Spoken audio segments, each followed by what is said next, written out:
Sarah Martinez had heard the whispers since her first day at NASA, Eagle-7.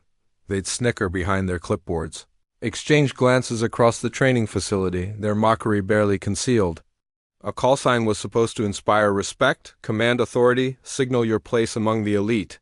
But hers? It felt like a cruel joke. A reminder that she didn't belong in this world of polished heroes and flawless records. The other pilots had earned their names through glory. Maverick had broken speed records. Thunder had pulled off an impossible landing during a storm simulation that left instructors speechless. Even Whisper, the quietest among them, had demonstrated such precision in zero-gravity maneuvers that his call sign became legendary. But Eagle-7. Sarah knew what it really meant. She was the seventh alternate, the backup to the backup, the one they kept around just in case everyone else failed. The eagle that would never truly fly. Have you ever felt like you're constantly proving yourself, only to watch others get the recognition you deserve? Sarah lived that reality every single day, and what happened next changed everything. She'd worked twice as hard as anyone else just to stay in the program. While others slept, she ran simulations. While they celebrated their successes, she studied their failures, memorizing every potential disaster scenario, every emergency protocol, every backup system in the spacecraft. Her file was impeccable, but impeccable wasn't enough when you were competing with extraordinary. During briefings, when flight assignments were announced, her name was always passed over. The commanders would smile apologetically, pat her shoulder, promise her that her time would come. But weeks turned into months, and months threatened to turn into years. The worst part wasn't the waiting. It was watching people she'd trained alongside step into the spacecraft, wave to the cameras, and ascend into history while she remained grounded. Her parents had immigrated to America with nothing but dreams and determination, working multiple jobs so she could attend the best schools. Her father, a mechanic who barely spoke English, would show everyone photos of his daughter, the astronaut, except she wasn't. Not really.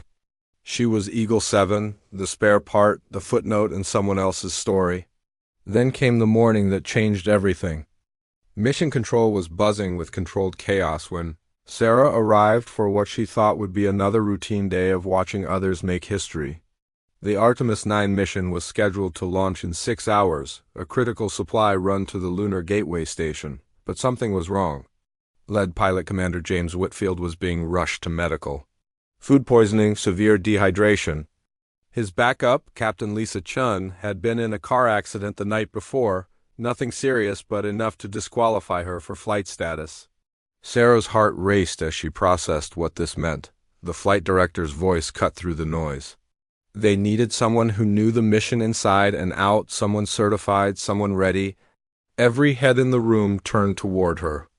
Not with mockery this time, but with desperate hope. Eagle-7 was being called to active duty.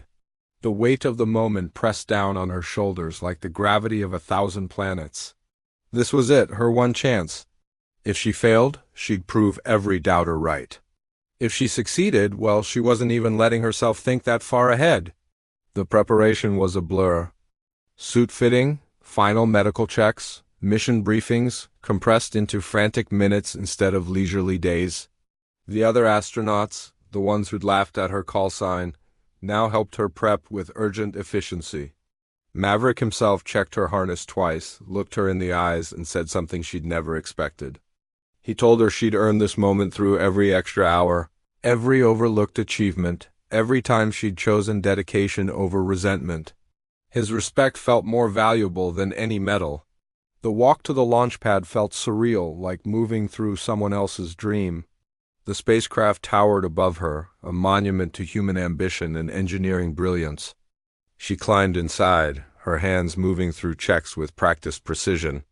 Every simulation, every late night, every moment of preparation had led to this. Mission Control's voice crackled in her helmet, running through the countdown. Her breathing steadied. This was what she'd trained for. Then came the moment she'd replay in her mind for the rest of her life. The tower's voice, clear and authoritative, spoke the words she'd only dreamed of hearing. Eagle-7, your go for launch. Not mockery, not pity, just pure, professional acknowledgement. She was go for launch. The engines roared to life beneath her, and Sarah Martinez felt the power of controlled fury pushing her toward the stars.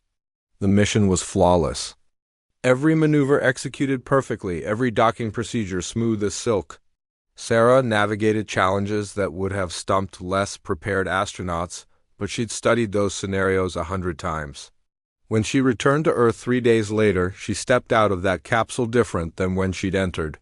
The same people who'd whispered Eagle-7 with derision now said it with reverence. Her father was waiting at the landing site, tears streaming down his weathered face, holding a small Mexican flag her grandmother had given him decades ago. Sarah realized then that she'd never been flying just for herself. She'd been carrying the dreams of everyone who'd ever been counted out, passed over, told they weren't quite good enough. Eagle-7 became a call sign that meant something new. It meant resilience.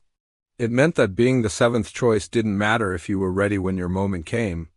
If you've ever been overlooked, ever felt like the backup who'd never get to play, remember Sarah's story. Your moment is coming. Stay ready, stay determined. And when they finally call your name, show them exactly why you never gave up. Sometimes the greatest flights begin from the longest waits.